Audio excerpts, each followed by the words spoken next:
The words to which I should like to call your attention this morning are to be found in Paul's first epistle to the Corinthians, in the second chapter, verses 4 and 5.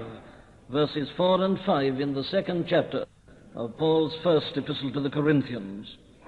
And my speech and my preaching was not with enticing words of men's wisdom, but in demonstration of the Spirit and of power, that your faith should not stand in the wisdom of men, but in the power of God. Deseo recordar en primer lugar que, desde un punto de vista práctico, este tercer apartado de nuestro estudio de la cuestión de la autoridad es el más importante de todos. Adviértase que digo desde el punto de vista práctico.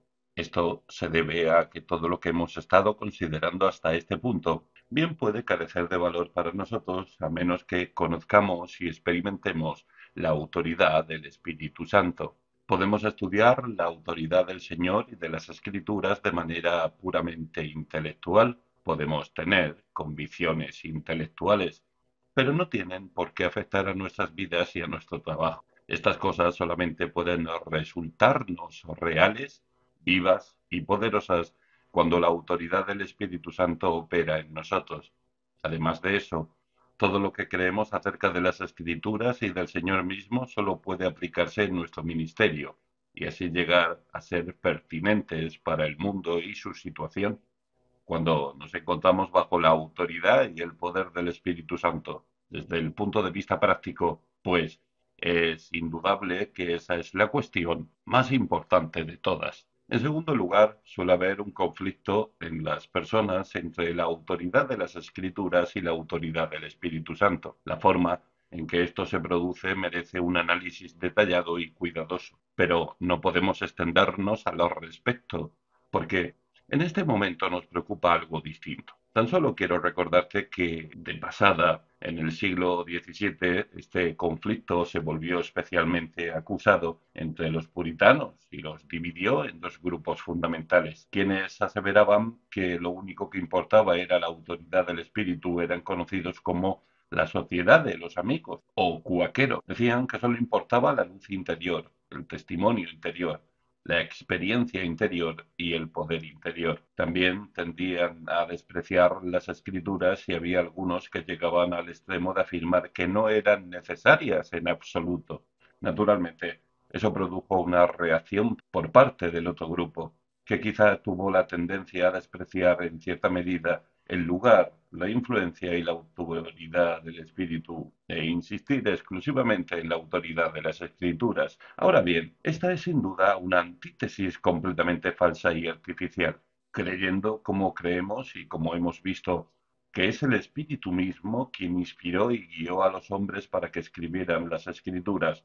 Deberíamos tener claro que obviamente su intención es que las utilicemos, pero además de eso, las escrituras nos exhortaban a escudriñar, examinar y probar los espíritus. Por desgracia, además del Espíritu Santo, también hay espíritus malignos en el mundo. No solo eso, estos espíritus malignos intentan atacarnos constantemente e influir en nosotros. No tenemos lucha, dice el apóstol, contra sangre y carne, sino contra principados, contra potestades, contra los gobernadores de las tinieblas de este siglo, contra huestes espirituales de maldad en las regiones celestiales. Efesios 6:12. Estos espíritus desean engañarnos e inducirnos al error. La única forma, pues, en que podemos probar los espíritus y a nosotros mismos es la palabra. La Biblia da a entender, pues, que el Espíritu Santo nos habla normalmente por medio de la palabra. Toma su propia palabra y la ilumina,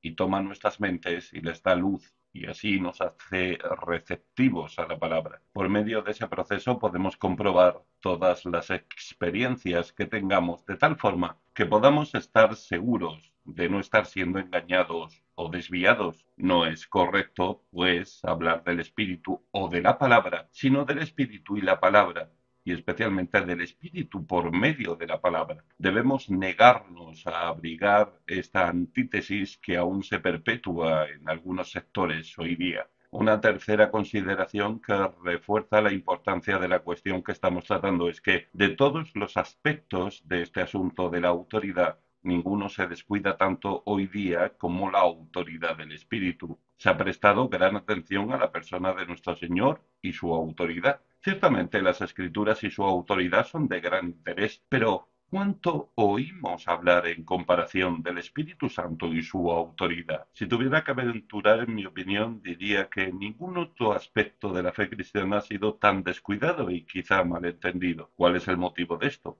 Es importante que hagamos esa pregunta porque al responderla nos veremos obligados a examinarnos a nosotros mismos. Creo que aquí estamos ante el principal motivo de debilidad del movimiento evangélico moderno. ¿Cuáles son, pues, los motivos de este abandono? Creo que uno de ellos es la respetabilidad y nuestra gran preocupación por la dignidad. Esa es la palabra fatídica que, en mi opinión, se introdujo en algún punto a mediados del siglo XIX. Los padres de esa generación habían nacido en una atmósfera de grandes avivamientos religiosos. Eran hombres que habían experimentado la actividad del espíritu. No se preocupaban mucho por sí mismos o por su dignidad o su posición, pero hacia mediados del siglo XIX se introdujo esa otra idea y se empezó a hablar de la necesidad de un culto digno. Empezaron a insistir más, pues, en la formación intelectual y la preparación del ministro que en su conversión, que en el hecho de que estuviera lleno del Espíritu, con la consiguiente perfección y autoridad espirituales. Esto se hizo a fin de que nuestra adoración fuera digna. Uno de los resultados que esto tuvo fue que la Iglesia comenzó a prestar una atención creciente a las formas y a las ceremonias. Paralelamente comenzó a infiltrarse una especie de orgullo por la erudición y los conocimientos. A medida que la educación pública empezó a extenderse, se alzaron voces diciendo que la Iglesia necesitaba ministros más cultos. Se argumentaba que las personas que estudiaban en la escuela primaria y secundaria y en las universidades ya no podían darse por satisfechas con la predicación a la vieja usanza. Todo esto entra en el mismo apartado general de la respetabilidad y es indudable que tiene como efecto apagar al espíritu. Por supuesto, el deseo de ministros más cultos y educados no tiene nada de malo, pero no simplemente como un fin en sí mismo y nunca a costa del elemento espiritual. Esa es una de las explicaciones del abandono de esta cuestión. Otra, que está íntimamente ligada, es nuestro temor al entusiasmo. Se ha producido un pavor a los excesos. Oímos de diversas sectas y denominaciones que hacen mucho hincapié en la obra y el ministerio del Espíritu, pero añadimos de inmediato, observa sus excesos, observa lo que hacen, observa su desenfreno. Muchos han llegado a sentir tal horror ante la idea de los excesos y han caído de tal forma en el extremo opuesto que son sin duda culpables de apagar y contristar al espíritu. Sin embargo, esta acusación de entusiasmo también se ha vertido siempre contra los evangélicos. La sufrieron George Whitefield y John Wesley y sus asistentes hace 200 años. Los obispos y otros les acusaron constantemente de ser unos entusiastas, como quiera que sea. Esto no les preocupó ni les asustó, pero el cristiano moderno, el evangélico moderno, parece sentir horror y espanto ante esta acusación, como si hubiera algo intrínsecamente erróneo en el hecho de que el cristiano se sienta verdaderamente emocionado y en ciertas ocasiones casi llega a sentir arrebatado y sin llevar el control de sí mismo. Lejos esté de mí intentar defender los excesos o el fanatismo, pero estoy seguro de que nuestro peligro hoy día es temer de tal forma esas cosas que seamos culpables de apagar al espíritu. En última instancia, por supuesto, todo se reduce a la cuestión del orgullo. Sentimos tal preocupación por nosotros mismos y nuestra importancia que casi nos da miedo permitir que el Espíritu Santo tome el control, no sea que nos veamos haciendo o diciendo algo o transmitiendo una impresión que no se ajuste plenamente a nuestras ideas de lo que es propio del individuo moderno, educado y sofisticado. Los intentos de la Iglesia para recuperar la autoridad. No cabe la menor duda de que la mayor necesidad de la Iglesia hoy en día es un estudio de esta cuestión. Como quiera que sea, la Iglesia de hoy, tal como ha tendido a hacer a menudo en el pasado, parece estar dejando esto de lado y buscando su fuente de autoridad en todas partes menos esta. Es consciente del hecho de que es impotente en mayor o menor medida, de que no está produciendo el impacto que debiera en el mundo. Es consciente de que carece de una verdadera autoridad, pero en su búsqueda de ella parece hacerlo todo excepto acudir a la autoridad del Espíritu Santo. Al comportarse de esta forma, la Iglesia de hoy día está repitiendo de forma casi idéntica sus experiencias de siglos anteriores. Si nos remontamos a la historia de la Iglesia a finales del siglo XVII y principios del XVIII, veremos que las personas habían empezado a ser conscientes de una pérdida de influencia del cristianismo. Los racionalistas de finales del siglo XVII y los teístas de principios del XVIII pronunciaban sus conferencias y escribían sus libros. La Iglesia parecía completamente impotente. Algunos cristianos se reunieron, pues, y se preguntaron unos a otros, ¿qué podemos hacer para reforzar la autoridad de la Iglesia y de la verdad? Decidieron que el mejor plan sería instituir un nuevo ciclo de conferencias. Fundaron, pues, las conferencias Boyle, que siguen celebrándose anualmente. ¿Qué finalidad tenían estas conferencias? Simplemente defender la fe cristiana, aportar un sistema de argumentación apologética en defensa de la fe. Luego, durante esa misma época, ese extraordinario hombre de gran talento intelectual, que fue el obispo Butler, y siguiendo esta misma línea y enfoque, escribió su famosa Analogy of Religion, analogía de la religión. ¿Qué propósito tenía toda esta actividad? Querían restaurar la autoridad de la Biblia y del Evangelio y cimentar racionalmente la fe cristiana. Debemos hacer algo para recuperar la vieja autoridad, dijeron. Lo hicieron, pues, de esa forma, y fueron los responsables de la apologética de su tiempo. Sin embargo, tal como sabemos a la perfección en la actualidad, no fueron las conferencias Boyle o las obras del obispo Butler las que devolvieron a la Iglesia su posición y restauraron su antigua autoridad. ¿Qué es lo que lo hizo? Fue Dios actuando por medio del Espíritu Santo en las personas de George Whitefield y John Wesley en Gran Bretaña y de otros como Jonathan Edwards y los Tennent en Estados Unidos. Fue el portentoso avivamiento evangélico del siglo XVIII. Dios obró a su manera lo que las excelentes conferencias Boyle y las obras del obispo Butler fueron completamente incapaces de conseguir. A comienzos del siglo XIX, la Iglesia volvió a sentir una vez más la misma pérdida de poder. La influencia del avivamiento evangélico ya había empezado a desvanecerse en mayor o menor medida.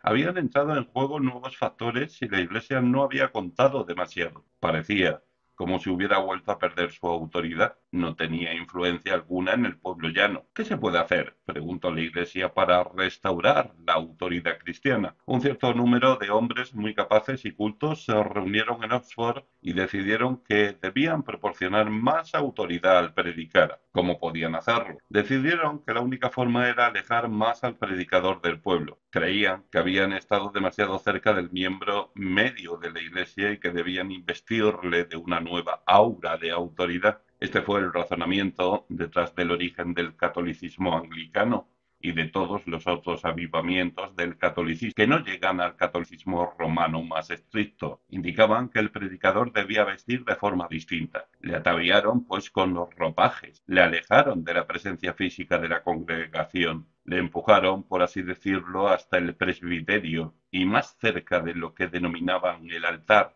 Elevaron el altar mismo e intentaron investir esa parte de la iglesia de una dignidad renovada. Argumentaban que, como resultado de eso, las personas acudirían y escucharían con temor y temblor y con una mayor disposición a responder.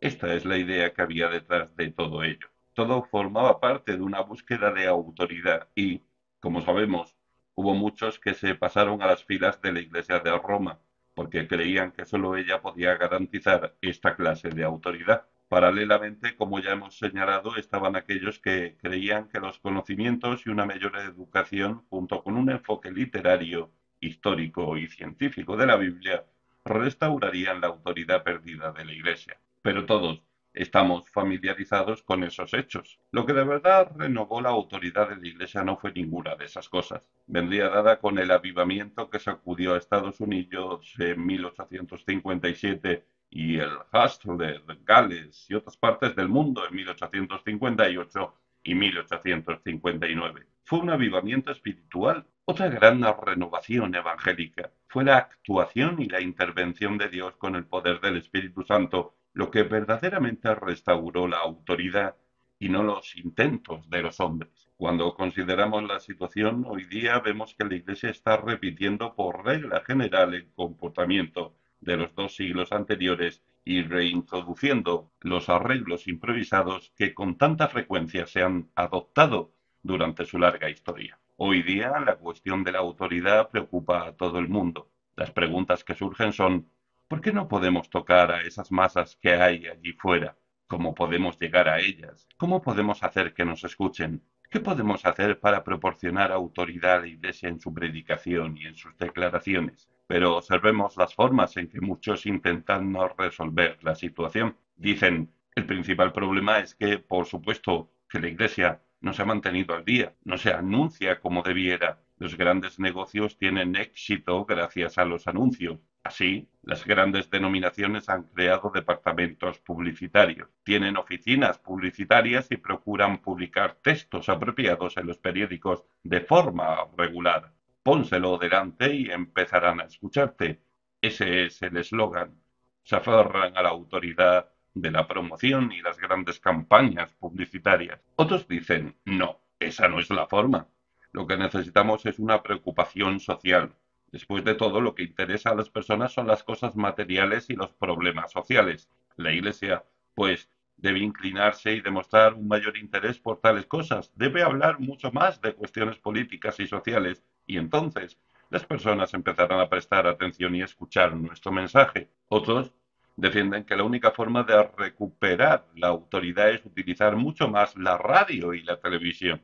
Aquí tenemos un gran instrumento y una gran fuente de poder, dicen. La Iglesia debe invertir en eso y dedicarle sus recursos. Utilicemos este gran medio publicitario y propagandístico. Sin embargo, otros depositan su fe en la producción de libros y de literatura. Obviamente, a esto le acompaña toda la idea de la cultura y los conocimientos. Muchos creen que si tan solo podemos mostrar que el cristiano moderno lo sabe todo con respecto a la ciencia, que no es un simple loco y un entusiasta, sino que es extremadamente razonable, intelectual y científico, el mundo estará más dispuesto a escucharle. Ese es el motivo que suele haber detrás de muchos libros concebidos para reconciliar la ciencia y la religión. Esos son los argumentos básicos, pero, por supuesto, detrás de todos ellos, y más importante aún, se nos dice, detrás de todos los demás juntos, está la necesidad de unidad, de una gran iglesia mundial organizada. El verdadero problema, se nos explica constantemente, es que las fuerzas de la cristiandad están divididas.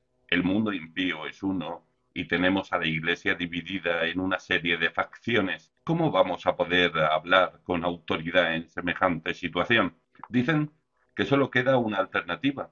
Hace falta una gran iglesia mundial. Si tan solo nos unimos y nos enfrentamos juntos al mundo, entonces tendrá que escucharnos. Ese es el secreto de la autoridad.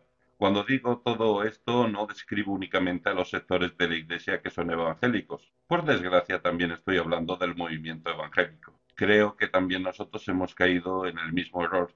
A menudo solemos citar, no con ejército ni con fuerza, sino con mi espíritu, ha dicho Jehová.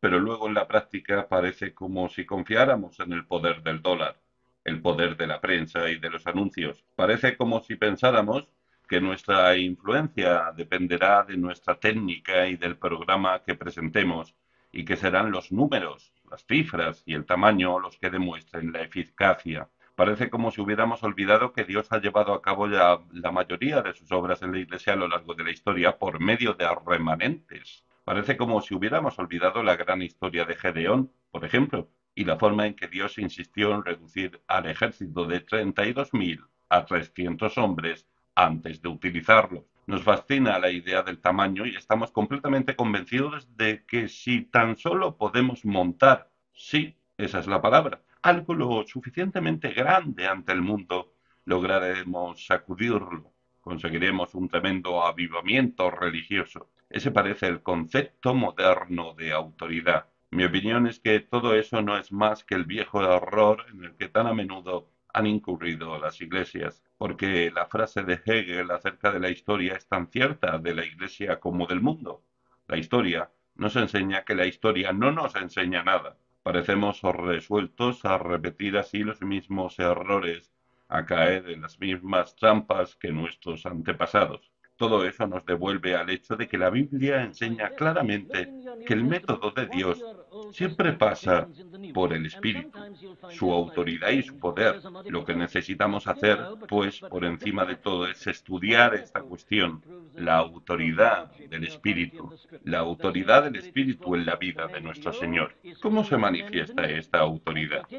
Ya hemos visto una de las formas en nuestro estudio de la autoridad de las Escrituras, pero ahora hemos de pasar a la forma en que vemos demostrada la autoridad del Espíritu Santo en la vida y el ministerio terrenales de nuestro Señor Jesucristo. Este, por supuesto, es un aspecto sumamente importante de la cuestión que estamos tratando. Recordemos cómo fue bautizado justo al comienzo de su ministerio, a los 30 años. Acudió a Juan el Bautista y le pidió que le bautizara. Juan se mostró renuente y le señaló que lo apropiado sería más bien que fuera él quien le bautizara.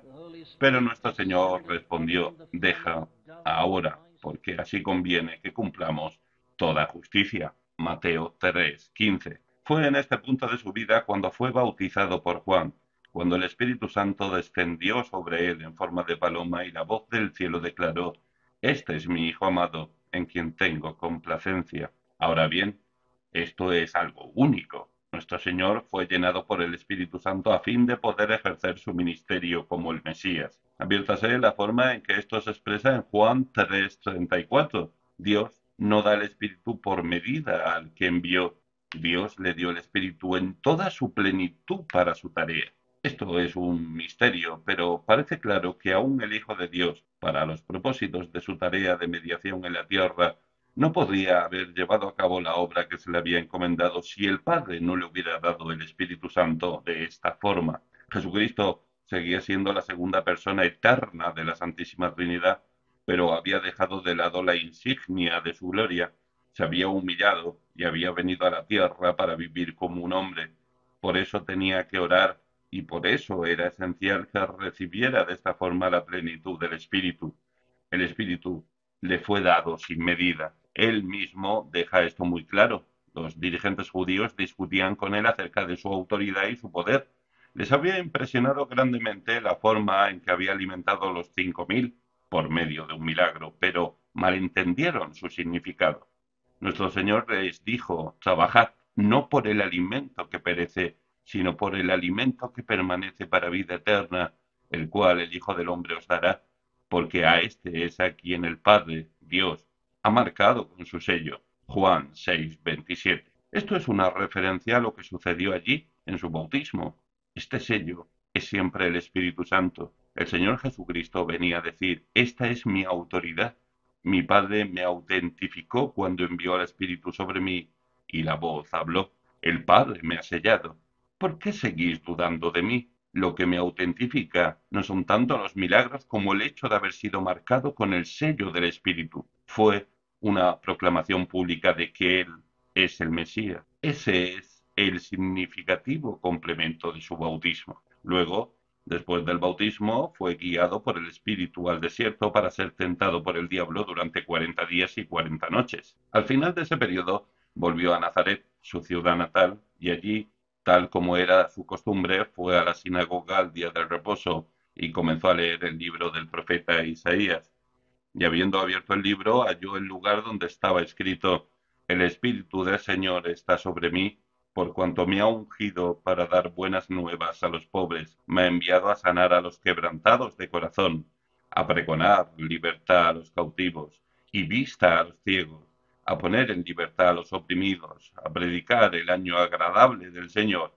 Y enrollando el libro, lo dio al ministro y se sentó. Y los ojos de todos en la sinagoga estaban fijos en él, y comenzó a decirles, hoy se ha cumplido esta escritura delante de vosotros. Lucas 4:17 y siguientes. ¿Qué es lo que está diciendo? El Espíritu del Señor está sobre mí.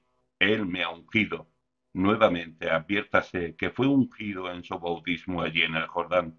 Recibió esa unción y esa autoridad especiales del Espíritu para llevar a cabo su tarea como el Dios hombre, el Hijo del hombre, recibe el Espíritu Santo en su plenitud para poder predicar y llevar a cabo su obra de redención. La conclusión a la que hemos de llegar nuevamente es que hasta el mismísimo Hijo de Dios no podía haber llevado a cabo su obra de no haber recibido la autoridad de esta forma, la unción que sólo el Espíritu Santo puede dar. Hechos 10:38. La autoridad del Espíritu en la vida del creyente, la obra del Espíritu en la conversión.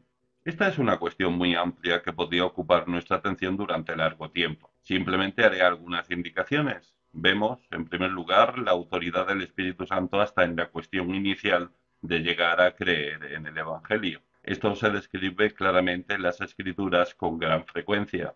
Nuestro Señor insiste en ello en su conversación con Nicodemo, cuya postura manifiesta era que se trataba meramente de una cuestión de entendimiento. Es un maestro de Israel, pero aquí tiene claramente ante sí a alguien superior a él, pero piensa para sus adentros, solo se encuentra en una fase más avanzada que yo, lo que en realidad había ido, pues, a decir al Señor, venía a ser, ¿qué debo hacer además de lo que ya estoy haciendo? ¿Qué debo añadir a lo que ya tengo para ser como tú? Obviamente eres un maestro enviado por Dios, porque nadie puede hacer estas señales que haces si no está Dios con él. Está a punto de decir, ¿qué necesito además? Y nuestro Señor se dirige a él y le dice, de cierto te digo, que el que no naciere de nuevo no puede ver el reino de Dios. Estás completamente equivocado, viene a decirle nuestro Señor a Nicodemo. Lo que necesitas es nacer de agua y del Espíritu. Hay cosas que son de la carne y hay cosas que son del espíritu. Lo que es nacido de la carne, carne es, y lo que es nacido del espíritu, espíritu es. No te maravilles, no intentes entenderlo. El viento sopla de donde quiere y oyes su sonido, mas ni sabes de dónde viene ni a dónde va. Así es todo aquel que es nacido del espíritu. Necesitas la luz y el poder del espíritu. Esto no puedes hacerlo por ti mismo. Nuestro Señor establece ese principio de forma categórica y definitiva. Vemos lo mismo en la práctica en Hechos de los Apóstoles. El primer converso cristiano del que se tiene constancia en Europa fue una mujer llamada Lidia, una vendedora de púrpura de la ciudad de Tiatira. ¿Cómo se convirtió? Le fascinó la personalidad del apóstol Pablo, comunicó él su gran personalidad. Recordarás la forma en que comenzó su campaña en Europa. Fue a una pequeña reunión de oración de mujeres en las afueras de la ciudad un domingo por la tarde. Fue el comienzo menos prometedor y publicitado que cupiera imaginar. Simplemente se sentó allí, en esa pequeña reunión de oración, y les habló la palabra del Señor. En todo caso, diría alguien seguro que fue por la personalidad de Pablo. Eso no es lo que leemos. En Hechos 16:14 se dice el Señor abrió el corazón de ella para que estuviese atenta a lo que Pablo decía. Ni siquiera Pablo podía salvar un alma a pesar de ser el extraordinario hombre que era. Solo Dios, el Espíritu Santo, puede abrir el corazón y capacitarnos para recibir la verdad. La explícita afirmación que se hace en 1 Corintios 12:3 debería servir para zanjar esta cuestión. Por tanto, os hago saber que nadie que hable por el Espíritu de Dios llama anatema a Jesús, y nadie puede llamar a Jesús Señor, sino por el Espíritu Santo. Si necesitas algo más, solo tienes que acudir a Efesios 2, y allí verás que solamente hay una esperanza para quienes están muertos en delitos y pecados. Son hijos de la ira. Andan conforme al príncipe de la potestad del aire, al espíritu que ahora opera en los hijos de desobediencia, y son esclavos de los deseos y las pasiones de la mente, así como de la carne y del cuerpo. Únicamente tienen una esperanza. Él os dio vida a vosotros. Somos hechura suya. Sin la obra, la autoridad y el poder del Espíritu Santo, jamás habría un solo creyente en nuestro Señor y Salvador Jesucristo. La obra del Espíritu en la certidumbre. Pero la autoridad del Espíritu no acaba ahí. Solo el Espíritu puede proporcionarnos una seguridad de salvación inamovible y definitiva. Ahora bien, esta cuestión de la seguridad de salvación es de suma importancia y, a mi modo de ver, objeto de muchos malentendidos. Recibimos la seguridad de tres formas fundamentalmente, pero, por desgracia, hoy día parece como si solo se hiciera hincapié en la primera. La primera es la que obtenemos creyendo y aplicándonos la simple palabra de la Escritura como la palabra autoritativa de Dios. Nos dice que el que en Él cree no es condenado. Ahí tenemos la palabra de Dios, creemos y confiamos en ella. Sin embargo, Esa es únicamente la primera forma de recibir la seguridad. Ciertamente eso por sí solo puede llegar a ser peligroso. Es una especie de creencialismo. Eso se puede decir para nuestra tranquilidad y nuestros propósitos. Lo aceptamos. Pero eso no basta por sí solo. Necesitamos algo más. El segundo fundamento para la seguridad. Primera de Juan nos proporciona ciertos criterios. Juan dice que existen determinadas pruebas de vida espiritual. Uno, nosotros sabemos que hemos pasado de muerte a vida, en que amamos a los hermanos. Dos, sabemos por otra parte que hemos pasado de muerte a vida porque los mandamientos del Señor ya no son gravosos, son un deleite para nosotros. Y hay otras pruebas. Tres, creemos en el Señor Jesucristo. Cuatro, somos conscientes de que el Espíritu está obrando en nosotros. Cinco, nos examinamos a nosotros mismos para comprobar si el fruto del Espíritu se está manifestando en nosotros. Si hallamos estas cosas, podemos estar seguros de que hemos nacido de nuevo. La vida siempre acaba por manifestarse. La vida en el árbol produce manzanas, peras o melocotones. La vida se manifiesta forzosamente y, si vemos cualquier señal o prueba de vida, eso es una garantía de su presencia. Esa es una forma de seguridad mucho más fiable que la primera, que solo era objetiva. Esa es subjetiva a sí misma. Como quiera que sea, existe una forma de seguridad adicional, es la más elevada y cierta de todas. El apóstol Pablo la expone a Romanos 8:15 al 17, pues no habéis recibido el espíritu de esclavitud para estar otra vez en temor, sino que habéis recibido el espíritu de adopción, por el cual clamamos, Abba, Padre. El Espíritu mismo da testimonio a nuestro espíritu de que somos hijos de Dios, y si hijos, también herederos, herederos de Dios y coherederos como Cristo. Esta no es una forma de seguridad que deduzcamos de las Escrituras o de las señales que detectemos en nosotros mismos. Aquí tenemos el testimonio directo del Espíritu. El Espíritu mismo da testimonio a nuestro espíritu. Puede que tengamos los dos primeros fundamentos de nuestra seguridad y carezcamos del tercero. Aquí tenemos algo que solo el Espíritu Santo puede darnos. Solo el que nos habla con una autoridad definitiva puede proporcionarnos la certidumbre de ser hijos de Dios. Una certidumbre tan grande y ciertamente hasta mayor como nuestra certidumbre con respecto a cualquier otra cosa en la vida. Los santos dan fe de ese hecho a lo largo de los siglos. Declaran que el Espíritu Santo les dio tal certeza de la realidad y la presencia del Señor Jesucristo y de su amor hacia ellos, que estaban más seguros de eso que de cualquier otro hecho. Hallamos la misma verdad expresada de forma distinta en otros pasajes. En 2 Corintios 1:22 lo hallamos de esta forma, el cual también nos ha sellado y nos ha dado las arras del Espíritu en nuestros corazones. En Efesios 1:13 y 14 se expresa de esta forma, habiendo creído en él, fuisteis sellados con el Espíritu Santo de la promesa, que es las arras de nuestra herencia hasta la redención de la posesión adquirida. Podrás advertir que se utiliza la misma palabra que con respecto a nuestro Señor en su bautismo, sellados.